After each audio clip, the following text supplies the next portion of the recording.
Kecelakaan tragis terjadi di Jalan Soekarno-Hatta, Kecamatan Alang-Alang Lebar, Palembang. Sepasang suami istri menabrak truk fuso yang terparkir di pinggir jalan saat melaju dengan sepeda motor. Sang istri, Vera, tewas di lokasi setelah tubuhnya terjepit di ban belakang truk sebelah kanan. Sementara suaminya, Feriansyah, mengalami luka berat dan segera dilarikan ke rumah sakit. Petugas Atlantas Polrestabes Palembang melakukan olah tempat kejadian perkara dan meminta keterangan dari sejumlah saksi. Polisi menjelaskan kecelakaan bermula saat motor korban melaju dari arah Simpang Tanjung Api-Api menuju Simpang Palem.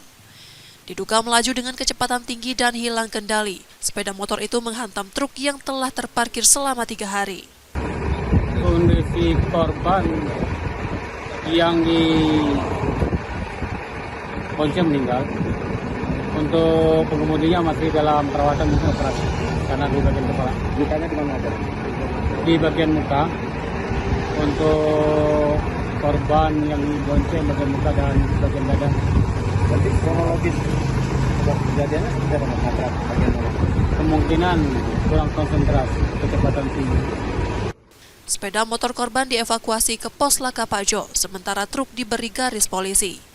Saat ini petugas masih mencari keberadaan sopir truk untuk dimintai keterangan. Reski Oktora, Muklas Diferensial, Kompas TV, Palembang, Sumatera Selatan.